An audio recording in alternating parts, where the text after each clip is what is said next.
తండ్రి. ఈ ఆరాధన అంతట్లో ప్రారంభం నుండి ముగింపు వరకు మీరే మహిమ పొందుకోమని ఈ చిన్ని ప్రార్థన నజరేయుడైన యేసుక్రీస్తు నామములో అడిగి పెట్టుకుంటున్నాము తండ్రి. ఆమేన్. కుడి చిన్ని మీ అందరికీ కూడా క్రీస్తు పేరిట శుభాభివందనాలు.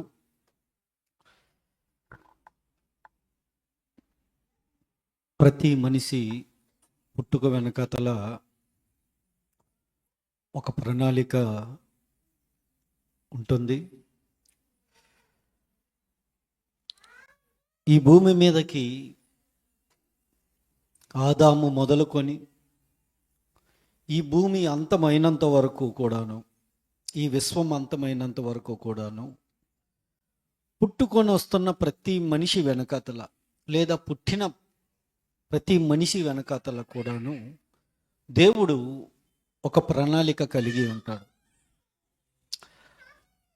ఆ ప్రణాళికలో ఆయన మనల్ని ఒక సరి అయిన గమ్యానికి చేర్చాలి.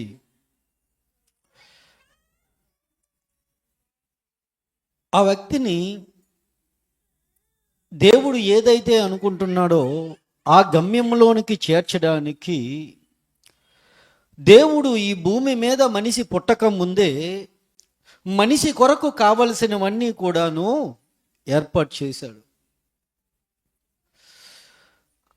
ఈరోజు మనము కట్టుకుంటున్న బట్ట దగ్గర నుండి, వాడుతున్న హెయిర్ ఆయిల్ దగ్గర నుండి, కాలికి గోళి రంగు వరకు కూడా సమస్తాన్ని కూడాను దేవుడు ఈ భూమిలో పెట్టారు.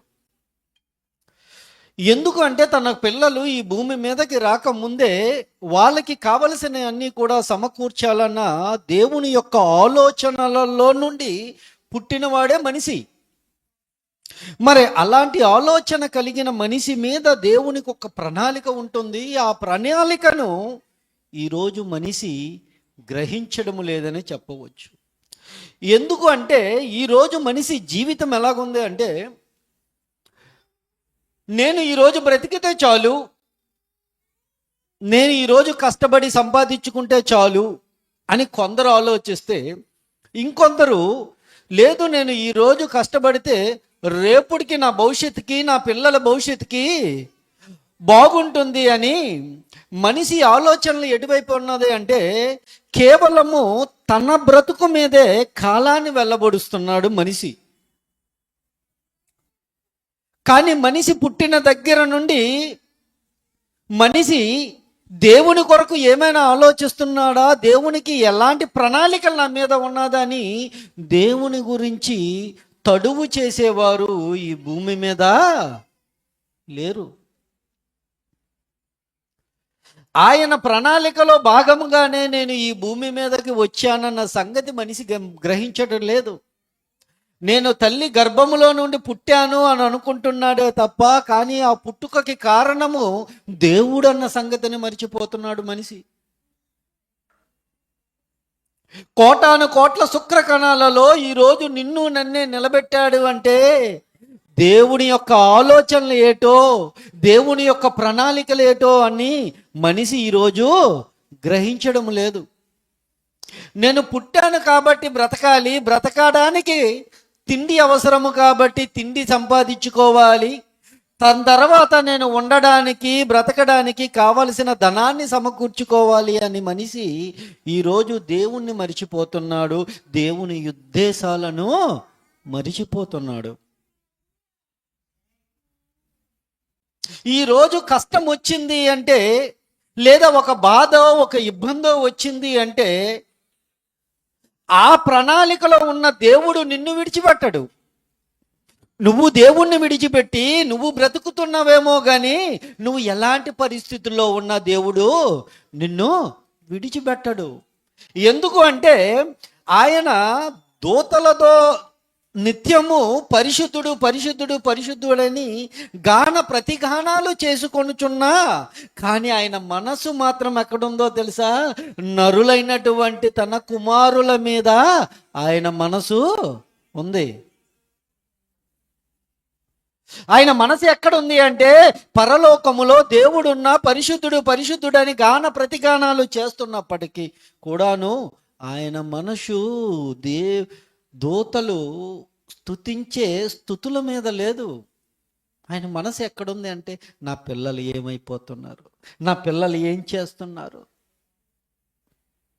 మనం ఈ మధ్యకాలంలో ఒక కొటేషన్ ఒకటి రాస్తున్నాంగా, 24/7 అని. అది హాస్పిటల్స్ మీద ఎక్కువగా క్యారీ అవుతుంటుంది, 24/7 ఓపెనింగ్ అని. నువ్వు 24/7 అయితే ఆయన ఈ ఉష్పము పుట్టక ముందే నీ మీద మనసు పెట్టుకొని ఉన్నాడు. ఆయన ఎలాగున్నాడో తెలుసా? నువ్వు ఎక్కడ బాధపడుతున్నావో, ఎక్కడ వేదన పడుతున్నావని ఆయన చింతిస్తున్నారట. ఎవరి గురించో తెలుసా? ఆయన ప్రణాళికలో ఉన్నావు కదా నీవు నేను, ఈ భూమి మీదకి వచ్చాము కదా నీవు నేను, మన గురించి ఉందట ఆయన చింత. ఆయన మిమ్ములను గురించి చింతిస్తున్నాడు అంటాడు. చూడండి, పేతురు రాసిన మొదటి పత్రిక 5వ అధ్యాయము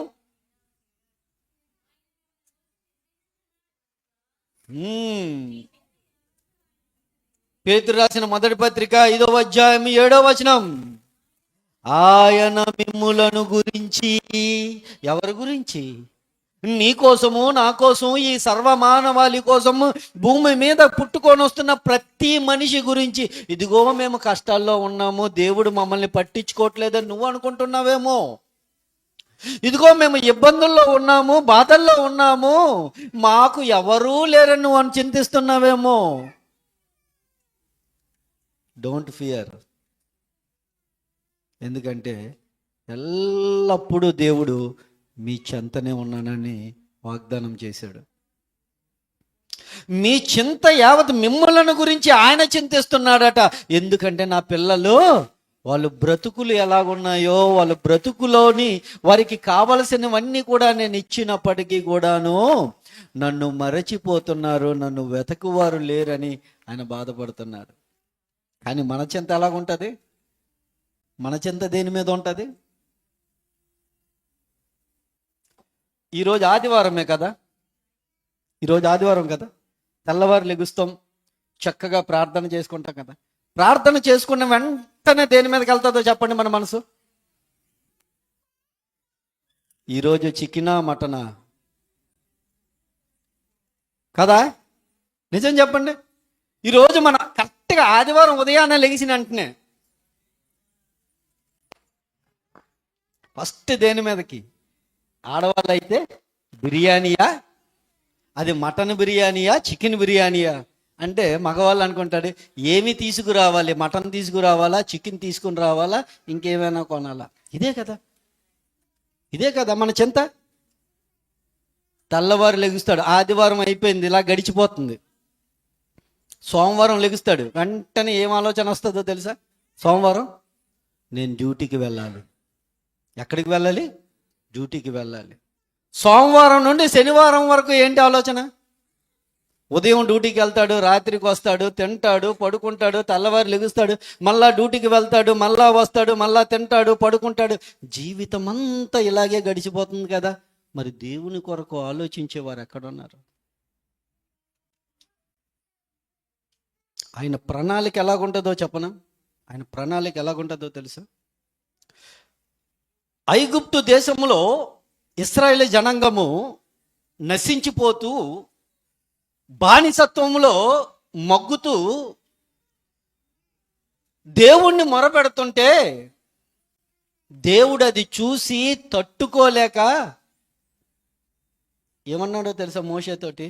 మోషే, ఐగుప్తులో ఉంటున్న నా పిల్లలు నశించిపోతున్నారయ్యా, వాళ్ళు ఇనప కొలిమిలో ఉన్నారయ్యా. నేను ఏటి చేశానో తెలుసా? పరలోకాన్ని విడిచి భూమి మీద నా పిల్లల్ని రక్షించడానికి వచ్చానయ్యా అన్నాడు. దేవునికి మహిమ కలుగునుగాక. నిర్గమకాండము 3వ అధ్యాయంలో ఉంటుంది, 8వ వచనం చూడండి. ఆయన ఎందుకు వచ్చానంటున్నా? నిర్గమము అంటే తెలుసు కదా, నిర్గమము అంటే తెలుసు కదమ్మా.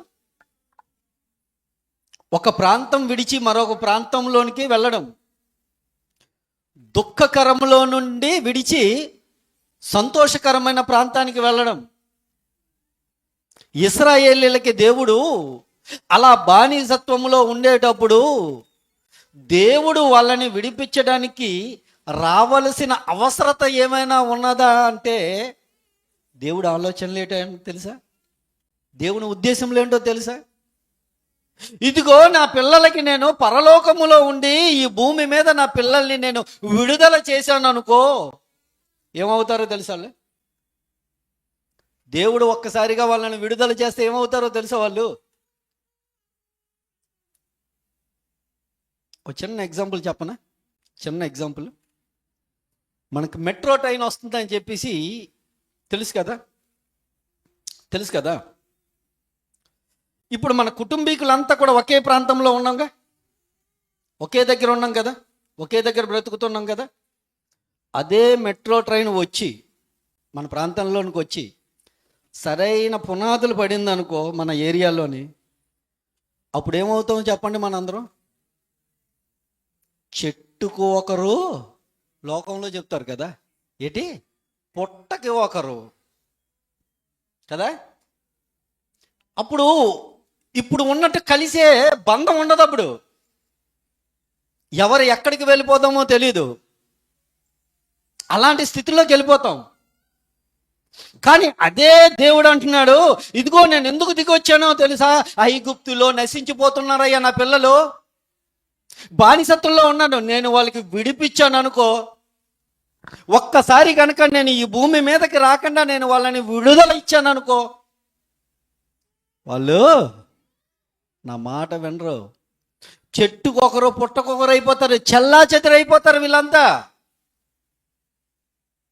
సో వాళ్ళు ఎందుకు నేను ఎన్నుకున్నానో తెలుసా? నా ప్రణాళికలో వాళ్ళు ఉన్నవారు. ఈరోజు నీ గురించి నా గురించి కూడా దేవుని చింత అదే. మనం ఎక్కడ ఆయన విడిచిపెట్టి వెళ్ళిపోతామేమోనని ఆయన్ని దోతలకి కాపలాగా ఉంచుతున్నాడట మన పట్ల. కృపగల దేవుడు కదా, దయగల దేవుడు కదా. ఇశ్రాయేలీలు ఎక్కడ నశించిపోతారో, నశించిపోతున్న వాళ్ళని విడిపించుకొని వాళ్ళని ఎలా తీసుకొని వెళ్ళాలో తెలుసా? నేను వాళ్ళని ఎలా నడిపిస్తామో తెలుసా?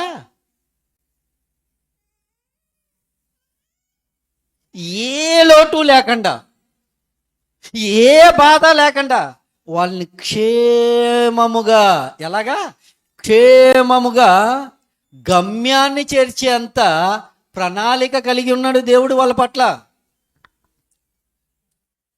ఎందుకంటే దేవుడు అంటాడు, వారు బలిష్టమైన, అంటే వారే కాదు, దేవుణ్ణి నమ్ముకున్న పిల్లలు ఎవరైనా సరే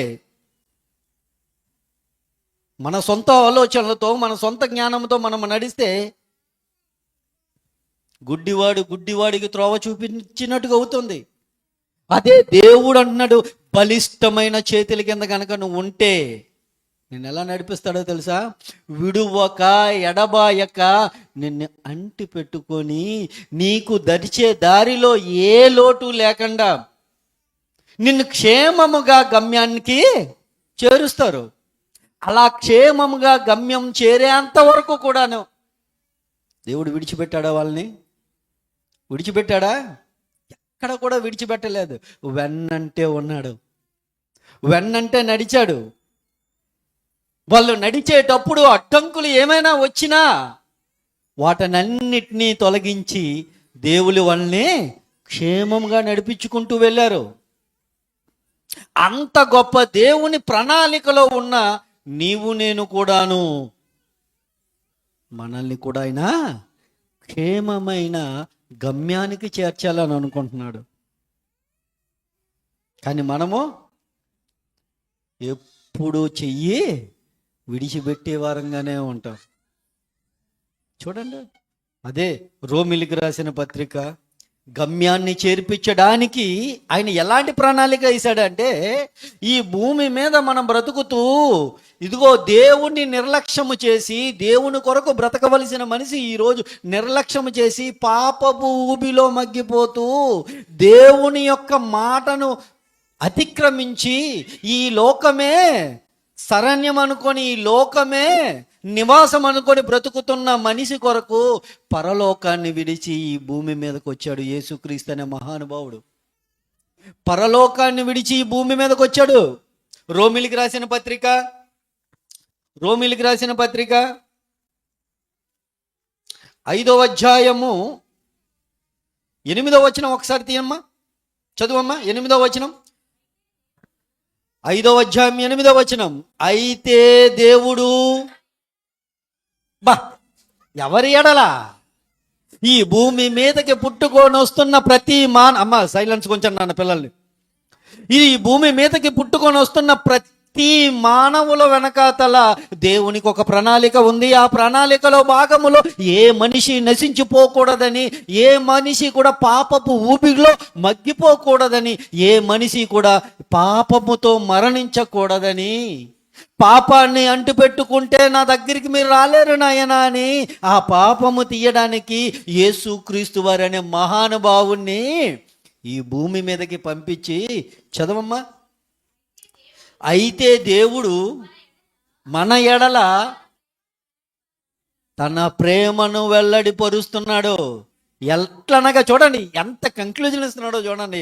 ఎట్లనగా మనమింకను పరిశుద్ధులం కాదు, మనం పరిశుద్ధులం కాదు. దేవుడు ఎలా పుట్టించాడో తెలుసా మనకి? ఎలా పుట్టించాడు? ప్రసంగి గ్రంథము, ఈ మాట ఎలా పట్టుకోండి అన్న. ప్రసంగి గ్రంథము 7:29. ఇది ఒకటి మాత్రము నేను కనుగొంటిని, ఏమనగా దేవుడు ఎలా పుట్టించాడట? నరులను యథార్థవంతులుగా పుట్టించాడట. కానీ వాడు పెరిగి పెరిగి పెరిగి వివిధమైన తంత్రములు కల్పించుకొని పాపాన్ని అంటించుకొని బ్రతుకుతున్నప్పుడు దేవుడు బాధ ఇంత అంత లేదు, ఇంత అంత బాధపడట్లేదు ఆయన. మన పిల్లలు మన కళ్ళ ముందు తప్పులు చేస్తూ మన మాటకు ధిక్కరిస్తూ బ్రతుకుతున్నప్పుడు ఆ పిల్లల్ని చూస్తూ మనం ఎంత నలిగిపోతామో మనకు తెలిస్తే, దేవుడు కూడా మన పట్ల అలాగే పిల్లలు పెరిగి పెరిగి ఇదిగో దేవుడికి దూరంగా బ్రతుకుతున్నప్పుడు, అతిక్రమముల్లో బ్రతుకుతున్నప్పుడు, పాపపు ఊబిలో బ్రతుకుతున్నప్పుడు, అలాంటి పాపపు ఊబి నుండి పైకి లేవనెత్తడానికి దేవుడు చేసిన ప్రణాళిక ఏడో తెలుసా? ఇది ఎప్పుడు ప్రణాళిక తెలుసో? ఆదికాండము 3వ అధ్యాయములో చేశాడు ఆయన. అనాది ప్రణాళిక ఇది. ఆ ప్రణాళికలో భాగంగానే ఇదిగో పాపపు ఊబిలో మగ్గిపోతున్న నా కుమారుని రక్షించడానికి యేసుక్రీస్తు వారనే మహానుభావుణ్ణి ఈ భూమి మీదకి పంపించారు. చదువు నాన్న, రోమిలికి రాసిన పత్రిక 8వ అధ్యాయము, 5వ అధ్యాయము 8వ వచనం. అయితే దేవుడు మన ఎడల తన ప్రేమను వెల్లడిపరుస్తున్నాడు. ఎట్లనగా మనమింకను పాపులమై ఉండగానే మన కొరకు క్రీస్తు చనిపోయాను, మన కొరకు క్రీస్తు చనిపోయాను. ఇంకా మనకు అర్థం కావట్లే, ఆయన ప్రేమను గ్రహించట్లే, ఆయన గురించి ఆలోచించడం లేదు మనం. ఏదో ఈ రోజును మన బ్రతుకును వెళ్ళబుక్తే చాలు అన్న బ్రతుకులో బ్రతుకుతున్నామే తప్ప, ఇదిగో దేవుడు మనకి కృప చూపిస్తున్నాడు, ఆ దేవుని కొరకు ఈ భూమి మీద మనం బ్రతకాలి అన్న ఆలోచన మనిషికి లేదు ఈరోజు. అలాగ ఆలోచన లేకుండా బ్రతుకుతున్నారనే మోషే ద్వారాగా దేవుడు నీకు నాకు ఒక మాట చెప్తున్నాడు తెలుసా? మోషే గారి ద్వారాగా, మోషే గారి గురించి వ్రాసారని అనుకోకండి. ఇదిగో భూమి మీదకి పుట్టుకొని వస్తున్న ప్రతి మనిషిని కూడా ఆయన ఏర్పాటు చేసుకున్నాడు. ఆయన ప్రణాళికల ద్వారా నువ్వు పుట్టావు. అలా పుట్టిన నీవు మోషే గారి ద్వారాగా ఒక మంచి మాటను రాయిస్తున్నారు. నిర్గమకాండము 9వ అధ్యాయము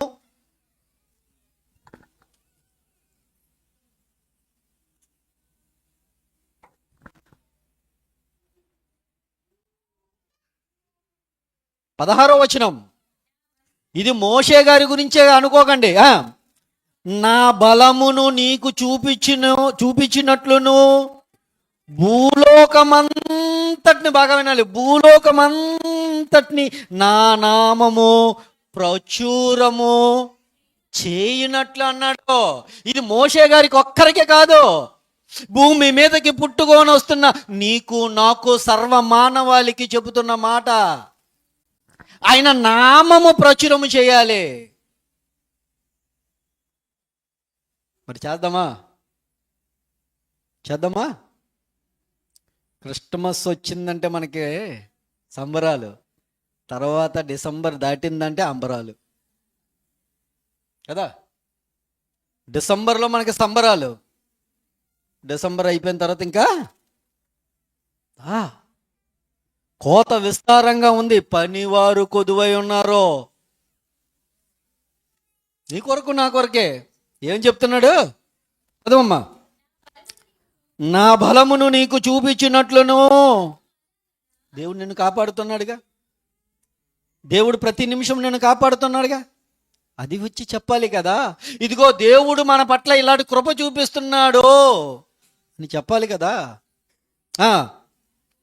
భూలోకమంతటన నా నామమును ప్రచురము చేయునట్లు ఇందుకే. దేని కొరకు? ఇందుకే. నీకు నాకు కూడా ఇందుకే ఏర్పాటు చేసుకున్నాడు ఆయన. మరి చెయ్యాలి కదా, చెయ్యాలి కదా. ఏషియా గ్రంథము, పిల్లలు తీయండి, అక్కడ కదుపుతున్నారు. ఏషియా గ్రంథము 41వ అధ్యాయము, ఏషియా గ్రంథము 41వ అధ్యాయము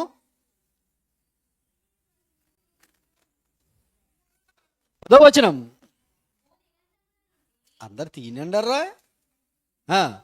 చెప్తున్నాడు చూడండి. భూదిగంతముల నుండి నేను పట్టుకొని దాని కొనలలో నుండి నిన్ను పిలుచుకున్నాను కదా, నీవు నా దాసుడవని. ఉపేక్షింపక అంటే అర్థం తెలుసు కదా. ఉపేక్షింపక, విడువను, నేను నిన్ను విడువను, ఎడబాయను. నిన్ను ఎలా పట్టుకున్నానో తెలుసా? ముదిమి వచ్చే వరకు నిన్ను ఎత్తుకున్నవానని నేను. దేవుడు చెప్తున్నాడు, నీ మీదకి ఆయనకున్న ప్రణాళిక చూడండి. నిన్ను విడిచిపెట్టేవాడు కాదండి. ఈరోజు మనుషులు నీ దగ్గర ఉంటే నిన్ను హత్తుకొని ఉండొచ్చు, నీ దగ్గర ఏమీ లేకపోతే నిన్ను విడిచిపెట్టొచ్చు. కానీ దేవుడు అలాంటివాడు కాదండి. నువ్వు కావాలి ఆయనకి, ఆ ప్రేమ ఆయనకి. ఆయనకి అంత ప్రేమ లేకపోతే యేసుక్రీస్తు అనే మహానుభావుని భూమి మీదకి పంపించారు. నీవు నేను నశించిపోతే ఏంటి, మనం ఎలా బ్రతికితే ఆయనకేటి? ఆయన ప్రేమ ఒప్పుకోదు. నువ్వు నశించిపోవడం ఇష్టం లేదు. ఎందుకంటే నిన్ను ఉపేక్షింపక నేను ఏర్పాటు చేసుకున్నాను. నిన్ను నా ప్రణాళికలో భాగంగా నువ్వు ఈ భూమి మీద పుట్టావు. ఆ ప్రణాళికలో భాగంగానే నిన్ను చూసుకుంటాను నేను. నిన్ను విడిచిపెట్టేవాడిని కాదు నేను. దేవుని యొక్క ఆలోచనలు, దేవుని యొక్క ప్రేమ చూడండి ఎంత గొప్పదో. చదువు నాన్న. నీవు నా దాసుడు అని ఉపేక్షింపక ఏర్పాటు చేసుకుంటున్నాను. నేను నీతో చెప్పాను, నేను నీకు తోడే ఉన్నాను. నువ్వు మర్చిపోతున్నావేమో. నీకు ఏదైనా ఆపత్కాలం వస్తే నన్ను మర్చిపోతున్నావేమో. నీకేదైనా విపత్తు వస్తే నువ్వు మర్చిపోతున్నావేమో. కానీ నేను నిన్ను మర్చిపోయేవాడిని కాదు. నిన్ను విడువను, ఎడబాయను నేను. ఎందుకంటే నీ పట్ల నాకున్న ప్రేమది. నిన్ను అంతగా ప్రేమిస్తున్నాను నేను. అంత గొప్ప ప్రేమ కలిగిన తండ్రి తన ప్రణాళికలో ఉంటున్న నీవు నేను ఈ భూమి మీదకి వచ్చిన తర్వాత ఏం చేస్తున్నాము ఒక్కసారి మనకు మనం ప్రశ్న వేసుకుంటే, నేను ఉదయం ఇందాక చెప్పాను కదా, ఈ ఉదయకాల సమయంలో మనం లెగిసిన వెంటనే చేయవలసిన పని ఏంటి? చికెనా, మటనా? ఎందుకంటే అది లేకపోతే మనం బ్రతకలేము కదా. కానీ దాన్ని ఇవ్వడానికి నీ కొరకు ఒక జీవి బలి అవుతుందన్న సంగతిని నువ్వు ఎప్పుడైనా గ్రహిస్తున్నావా? దేవుడి ఆలోచనలో నువ్వు బ్రతకడానికి ఇంకొక జీవి బలి అవుతుంది. అది ఎప్పుడైనా పోనీ ఆలోచించావా? ఆలోచించాం. మొక్క దిగిందా లేదా నోట్లోకి? అదే కదా మనం ఆలోచించేది. కానీ ఆయన ఆలోచనలు ఏంటి తెలుసా? నువ్వు సంతోషంగా ఉండాలి. నేను ఏ గమ్యాన్ని అయితే నిన్ను చేర్పించడానికి ఈ భూమి మీదకి పంపించానో ఆ గమ్యాన్ని చేర్పించేంత వరకు నిన్ను విడువను ఎడబాయనన్న దేవుడైనా ఆ ప్రణాళికలో భాగంగానే ఆయన ఎలా కాపాడుతున్నాడో చూడండి. చదువు నాన్న. నీవు నా దాసుడువనియు ఏర్పాటు చేసుకుంటున్ననియు నేను నీతో చెప్పి ఉన్నాను, నీకు తోడై ఉన్నాను, భయపడకు, నేను నీ దేవుడనై ఉన్నాను, దిగులు పడకు, నేను నీకు బలపరుతును, సహాయము చేయవాడను, నేను పట్టుకొని ఉన్నానయ్యా నీ చేతిని, నీకు హక్కును ఆదుకుంటాను నేను. కానీ నీవు నేను మన పరిస్థితి ఏంటో అన్నది ఒకరు చూపించిన అవసరం లేదండి. ఖచ్చితంగా మన పరిస్థితి ఏంటో మనమేంటో అన్నది మనకు తెలుస్తుంది. నేనేం చేస్తున్నాను అన్నది నాకు తెలుస్తుంది, నీవేం చేస్తున్నావు అన్నది నీకు తెలుస్తుంది. ఒకరు తీర్పు తీర్చిన అవసరం లేదు. కానీ దేవుని కొరకు బ్రతికావా? నీకు గమ్యాన్ని చేర్పించడానికే యేసుక్రీస్తు అనే మహానుభావుడు ఈ భూమి మీదకి వచ్చాడు. ఎందుకు? పాపపు ఊగిలో మగ్గిపోతున్న నీవు తీసుకొని వచ్చి సరైన గమ్యంలోకి చేర్చాలి. ఆ గమ్యంలోనికి చేర్చడానికి పాపపు ఊబిలో నుండి నీకు లాగిన తర్వాత విడిచిపెట్టలేదు దేవుడు. తన దూతలకు ఆజ్ఞ ఇచ్చాడు, నా కుమారులు ఉన్నారు ఎల్లు కిందన, వాళ్ళని కాచి కాపాడు, వాళ్ళని కాపాడాలి, మీ బాధ్యత అది. వాళ్ళు క్షేమంగా వాళ్ళని గమ్యాన్ని తీర్చుకొని రావాలి. వాళ్ళని ఎప్పటి వరకు? వారు మరణం అనంతరము కూడాను నా చెంతకు వచ్చేంత వరకు బాధ్యత మీదే. తన దూతలకు ఆజ్ఞ ఇచ్చాడండి. అంత ప్రేమ గల దేవుణ్ణి ఈరోజు విడిచిపెట్టి బ్రతుకు తెరువు కోసం వెళ్ళిపోతున్నావే, బ్రతుకే ముఖ్యం అనుకుంటున్నావే, ఆ బ్రతుకే లేకుండా చేస్తే దేవుడు? ఆలోచించండి. నీ మీద ఒక ప్రణాళిక ఉంది. ఆ ప్రణాళికలో భాగంగానే పరలోకాన్ని విడిచి భూమి మీదకి వచ్చి నీ కొరకు నా కొరకు రక్తాన్ని చిందించి అనేక శ్రమలు పడి మరణించి సమాధి చేయబడి 3వ దినాన్న లెగిశాడు. ఎందుకో తెలుసా? నా కొరకు నువ్వు కూడా ప్రచురము చేసి బ్రతికితే నేనున్న లోకానికి నిన్ను కూడా తీసుకుని వెళ్తాడు. లేదు నా ఇష్ట ప్రకారంగా నేను బ్రతుకుతాను అంటావా? Choice is yours. జీవము మరణము నీ చేతిలో ఉన్నది. ఎటువైపు వెళ్తావో చాయిస్ నీకే. తీసుకో. కళ్ళు మూసుకుంటే చిన్న ప్రార్థనతో ముగించేస్తాను. సకలాశీర్వాదాలకు కారణభూతుడైన నా ప్రేపరలోక తండ్రి, అయా మీ పిల్లలకి నాయన తండ్రి, అనాది సంకల్పంలో ఉంటున్న